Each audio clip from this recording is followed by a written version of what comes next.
Welcome to State of Mind, a show all about how we react, think, and cope with different stressors in our lives. Today, we're talking about just how dependent are we on technology and what does the future look like? How many more tech gadgets can we possibly have? Dr. Laird says it's all about balance. How many hours a day do you spend online? Computer, phones, tablets, or video games? Well, if you just grabbed your iPhone to do the math on the calculator app, enough said. According to Stats Canada, close to 80% of homes have internet these days. At the moment, for example, in Canada, the average young person spends between 40 and 50 hours a week in front of a screen, whether that's a mobile device or a computer or television. That's more time than any other activity except sleeping. More time than school, more time than family connection, anything. Dr. Laird adds the more time online means more erosion on the social culture. This is not a natural trend for humans, he says. The trick is to find a balance. I don't in any way think that we should get rid of the web or that we should try to limit people's access or anything like that. But we do need to be mindful about the fact that online exposure, online community needs to be balanced out with a lot of other things that make us healthy that are not about being online. So if your social skills are suffering, does this mean you have an addiction problem? Dr. Laird says the first thing to do is figure out how much time you're spending online. It should be between as the recommended low of 5 hours a week to no more than 50 hours a week. The second thing to ask yourself, are you using the internet to replace emotional and social needs? It may be cheaper and easier to go online, but you might have a problem if you're skipping out on exercise and not going out to socialize. And all of this tech addiction starts at an early age. So if you think buying an iPad is a good tool for your little tyke, think again. Allowing a child under about 15 to have a device in their room is really a recipe for disaster. Their self-regulation is not evolved enough at that point, not developed enough to be able to manage their own safety on the web, no matter how many workshops or seminars they've been to at school. They're not capable of doing so yet. And so they get themselves in trouble without meaning to. So parents need to be more mindful about that and not allow their kids to have computers in private space. All computers should be in public family space all the time. When we come back, why a tech junkie had to force himself offline. I'm constantly on my phone, constantly on my laptop for school. So, and when I'm at home, I watch TV. So, almost every hour of the day. Probably 2 hours. Pretty much a good 25% of my day. At least 10 hours plus. A fair amount for the stock market. I have this terrible habit of constantly checking Facebook. Probably 5 hours in total. I'm pretty techie. I'm on my computer or my phone all the time.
Welcome back to State of Mind and how technology is changing the way we think, react, and behave. Now, technology is a bit of a double-edged sword, and no one knows that better than Emmy-nominated and award-winning TV correspondent and now author Daniel Seberg. He says we all need to go on a massive diet. Nope, not that kind, a digital diet. Hi there, I'm Daniel Seberg, and I'm a recovering tech addict. I may not be the worst example of somebody who lost their life to technology, but it got pretty bad.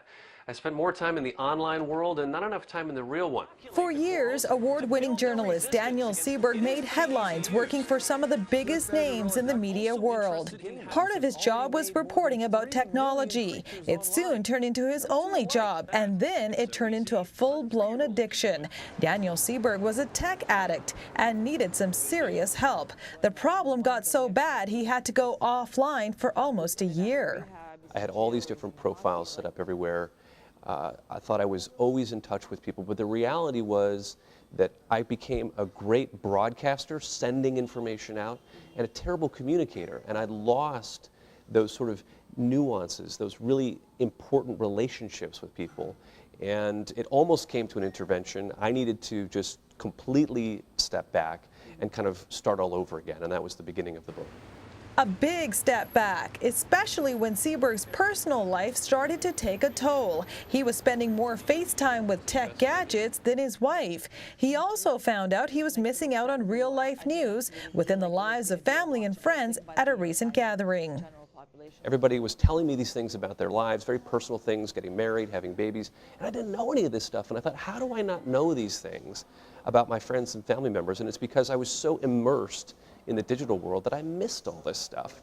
And you know, the phone calls and the going out and actually meeting somebody in person, you know, and I'd sort of forgotten how to do that stuff. So it was important for me to get some distance. But his online circle of friends were alarmed to find out when he decided to pull the plug on his social media profiles. How in the world would they know what he was up to, tweet by tweet and every status update on Facebook? Some people reacted in this funny way, you know, as I was telling people that I was about to leave. They said, "Don't go, don't leave us." And they reacted in this way like as though I was dying or something, you know, that they would never be able to contact me again. I thought, I'm still here, you can call me, I'm still available, you know. But it was a funny sort of a process, and it really was something I had to go through over the course of, you know, weeks and months. You know, I was still on email and I was still calling people. I didn't go off and live in the wilderness. And I don't suggest that people do that, but the idea is to get ownership and control over your technology and feel like you're the boss over it rather than the other way around. Going on the digital detox led Seberg to write the book, Digital Diet. In it, a 4-step plan to unhook yourself from technology addiction. Step 1, rethink how much time you spend online. Step 2, reboot by setting a time limit to be online. Step 3, reconnect with people in real life. And Step 4, revitalize your life with a better balance of online and offline time.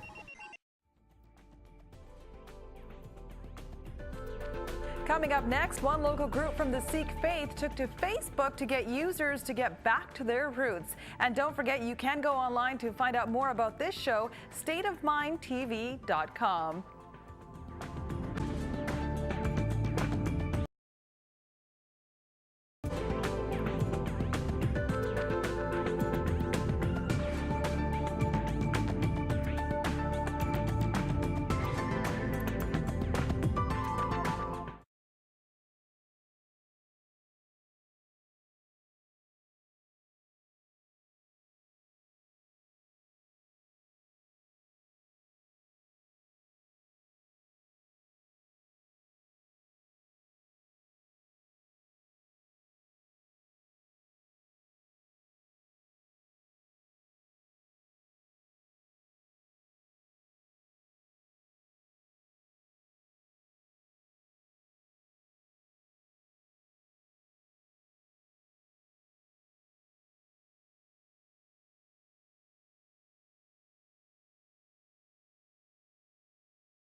Welcome back to State of Mind. We're talking about technology and how we behave in the ever-changing world. In Sikhism, one of the biggest beliefs is to do seva, or to serve those in need, and that's exactly what Guru Nanak's Free Kitchen is doing. One of the organizers is here with us today. Raman, thanks for joining us. Thank you for having me. Begin by telling us about the organization, Guru Nanak's Free Kitchen. What is that exactly? Well, Guru Nanak's Free Kitchen, we started about 5 years ago. Just a small group of volunteers, that like-minded individuals that wanted to get together and just bring the langar, which is a temple's version of just feeding meals. And we thought we'd bring that to the downtown east side. And so basically it's preparing food at our temples and then just transporting it and taking it down to the east side. Right. And serving the community members there. How did you guys, or why did you guys even decide to do this when on Facebook a lot of the events that are happening are more focused on going out and doing other things, other types of fundraisers? This is very hands-on. Yeah, absolutely. That's the thing. It's hands-on and it's like, it's front line, right? So you know where your efforts are being put into, right? Like you go to these club nights and you're just giving money to a cause. At least this way, we're not asking for money, we're asking for your time, right? And it's more rewarding, I feel, right? Because you know what you're doing and where you're putting your time and effort. Now, temples on most days make meals for people who come to pray and whatnot. Yeah. So how are you getting food from there and to areas like the downtown east side? How are we doing it? How are we transporting, Amy? Yeah. No, how are you actually getting all this food together? It's through the community. Since we're a grassroots organization, we don't accept, we're not taking that much cash, so we just accept ingredients for the foods, right? So, just the community members, the Sikh community especially, and, they give us a call or contact us through Facebook and, give us cups, plates, and everything. So when you first went to Facebook and you sent out that big mass message to everybody and you guys had a Facebook page set up, what was the reaction? Initially it was really good. We had a lot of people sign up and it was a lot of questions, right? So, through Facebook, the comments, and it was, initially they did think it was like just go there, donate money, and then leave. Right. So they're surprised that whole serving aspect that you have to actually volunteer, right? So it was refreshing, I think. Some of the friends thought it. And have you been able to, through technology and Facebook, get a bigger group of people together to go do this? Absolutely. Like especially Facebook being such a large social media. I would set up the event page, and then I'd invite a friend, and that friend would share it with their friends. So it's a whole snowball effect, right? You know what else I saw? I saw parents bringing their kids to this. Oh yeah, absolutely. I mean, we definitely encourage that. And it's a really good learning experience and helps puts things in perspective for the kids too, right? So when you guys were coming up with this idea, seva being such a big thing to serve those in need, being such a big part of Sikhism, was that the main reason that you decided to do this, was bring it back to that and get people to remember that this is what it's all about? Absolutely. I mean, seva, right? Selfless work, and it was real important for us to go back to that, and especially in the South Asian community where we're looked upon with in the media as a bad element and whatnot, right? And it's good to bring something positive. I mean, so a few individuals do something bad, but the larger community, we do something that's positive and community oriented. So I mean, and seva is like a huge part of our culture, right? So this was just another way of bringing it out to the light. So when you guys take your big van filled with food to areas like the downtown east side, the first few times, what was the reaction from the people there like? If the food's not too spicy.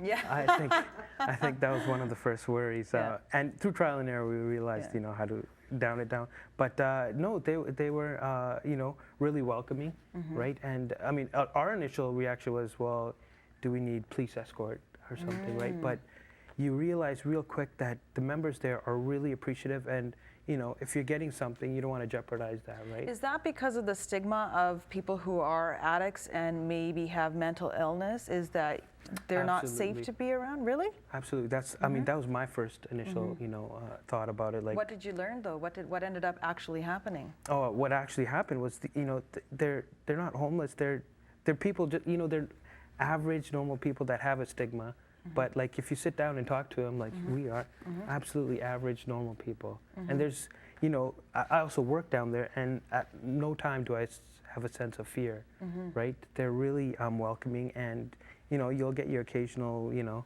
addict that's really on it or something, but in most parts it's a pretty safe, like I feel safe. Did they want to learn about what Guru Nanak Free Kitchen meant? Absolutely. Like they would ask, who's Guru Nanak? They're really like interested in our culture. Like when we go down there, we're not there to preach our culture. We're just there to serve food. It's a simple process, right? Give them food, but when they ask questions, absolutely. And there are people that are definitely interested. They ask for the website. They're like, where can we get more information? Where's the closest temple? They're really willing to learn about our culture, which is really refreshing. So they're tech savvy too, just like us. Absolutely, absolutely. Great. Yeah, like I mean, you know, we make so many we meet so many people by first name basis that I've even added them on my Facebook. I've got members of the site on my Facebook. And they get to help spread the word that you guys are going to come down into their community. Absolutely. Well, we're going to talk a lot more when we come back. Guru Nanak's Kitchen on the road and how they are changing the status to volunteer.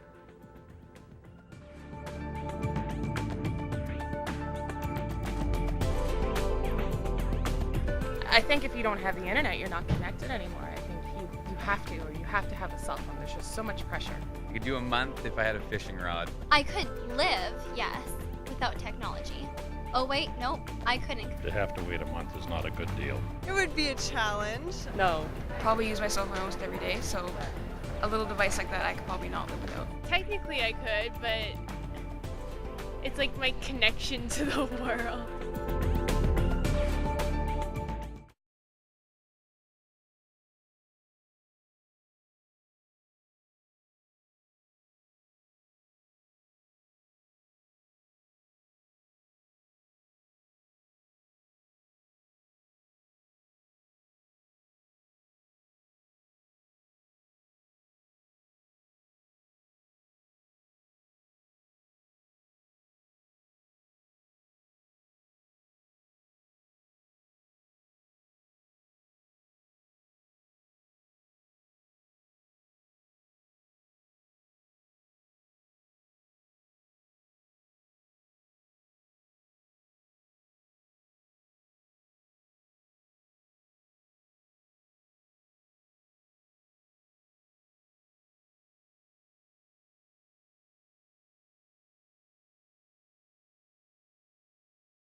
Welcome back to State of Mind. We're talking about the many hours we spend online and how one local group is actually using social media for a social cause. Raman Kara is part of the Guru Nanak Free Kitchen, and he's here with us today. Thanks for joining us, Raman. Now, Guru Nanak Free Kitchen, why was it named after Guru Nanak? Well, Guru Nanak was our first guru, and he brought the teaching of seva, which is selfless work, and you know, through him, his teachings really preached equality amongst everyone, and that's exactly what we tried to apply. Okay, and what about tell us about the need in the areas that you go and actually do seva and serve people? You know, there's definitely a need there. You know, we go right in the core of downtown East Side there, Main and Hastings, and you know, we come across a lot of members that are like, you know, we haven't eaten for days, and you know, really appreciate this. and the need is there because not only do we give them food, but we're also there looking at them not as a victim, but as another person, right? There's no judgment. We're like, you're hungry, here's some food. There you go, how's your day? So a very old concept, a very old teaching of Sikhism given a new twist, and you guys tweet and Facebook and you get these groups together. And tell us about the use of technology in further moving Sikhism to a whole new level where you can sit in Canada and watch a service that's being done at the Golden Temple in India. Oh yeah, that's great, especially with our older generation that's not too tech savvy, I guess, yeah, right? When your mom's Skyping, you know things are good. Yeah, absolutely. And it's not only like watching prayers in India, it's, talking with, our relatives in India. You're on the phone, we don't see them for like, I don't know how many years, and you get to Skype and see them face to face. It's really creates that closeness, right? So, all we know of my uncle is pictures that we've seen him 10 years ago. Right. But when you see him in, a picture on the screen, you're like, wow, it's awesome. It's really changing not only the way that we're doing volunteer work, but also our cultures, I guess. Yeah. You're also part of another association, and you're using technology to get more support for that association. Tell us about that. Absolutely, yeah. That association is called SAMA, South Asian Mental Health Action Awareness, and we have a conference, and basically it's where we're using Facebook and other Evite, any technology media thing that could put names out there, and it's why are you guys putting this association together? And it seems so timely, but also at the same time, it came as a bit of a surprise when I got the Evite, especially with the stigma in the South Asian community. Well, that's the thing. Like, mental health in the South Asian community is something that's sort of like swept underneath the rug. No one acknowledges it. Whether you have like depression or an addiction, it's sort of just brushed away and not acknowledged. And this organization that we brought up, it's just a hub to kind of connect the community members with the professionals, and to say, you know what, you have a stigma, you have something that needs to be addressed, and here's the way of addressing it. And it's not a taboo anymore. It's not something you can't talk about. Are you guys also using technology to get more information out there about mental illness, addiction, and even helping those people in those communities? Oh, absolutely. Absolutely was sending emails and having videos on YouTube, sort of kind of giving you awareness and just, trying to bring an aspect of understanding, right? So it's definitely a huge asset. It helps a lot more than just, you're going to a temple and you're talking about it. You're sort of just hitting one, demographic there, the people that come to the temple. What about the youth that don't have the time, or the professionals that don't have the time, right? So going back to Guru Nanak's Free Kitchen, on your Facebook page you guys have pictures and YouTube videos. Yeah. Did you notice that the more you started posting those items that you got more of a reaction after, and people were more kind of going, okay, now we can visually see this? Absolutely, visual definitely helps, because you can only write so much, that they still need something to kind of get a good grasp of it, what's the setting like and everything. And you take pictures and you're seeing volunteers having a good time. It's giving them a better understanding that this is not just a dreary setting where you got to be all sad and fearful or anything, right? It's a real outgoing, positive event. Yep, it seems very happy. Balloons, it's very colorful. Yeah, absolutely. There's also some of the shirts that your volunteers wear say, what's your status, as if on what's your status on Facebook, and then underneath it says volunteer. Yeah, That's absolutely. a really great idea. Yeah. Now, are you guys what's the future look like in terms of how you're going to be using technology to continue doing this type of work? Oh, we're definitely going to rely a lot on Facebook and any other social media that's out there. I think that's really crucial for our organization to survive, really, because that's basically the only way we can really definitely keep in touch with the mass volunteer database that we have, right? It's through technology, and you need it. Like, a phone call is so much, but a whole day calling how many volunteers is time consuming. Yet you send out a Facebook post and everyone gets it. And then the pictures and videos that you're posting have a lot of influence on other people to show up too. Absolutely. Who's the one volunteer that showed up and that just really surprised you, and you thought, wow, I really never thought this individual would come and do this? Gosh, there's so many. There's so many volunteers that have so many different stories.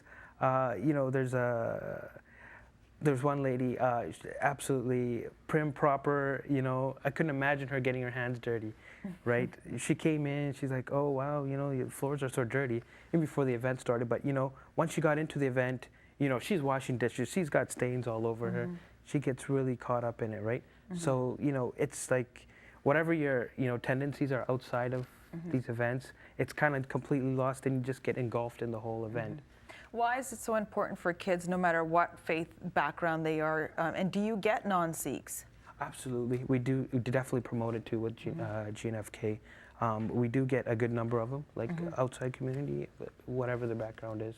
Fantastic. Yeah, and with the youth, I mean, it's definitely a good experience for them. It helps them put life in perspective, right? You know, you're so caught up indoors and in your own life, you don't realize, you don't appreciate what you really have until you see someone that, you know, had it and lost it. And, you know, all in all, it's a really positive experience for them. Great message all around. Thanks for joining us. We hope this episode has inspired a new state of mind when it comes to technology and, of course, serving those in need. More information about this show can be found online at stateofmindtv.com. That was fun.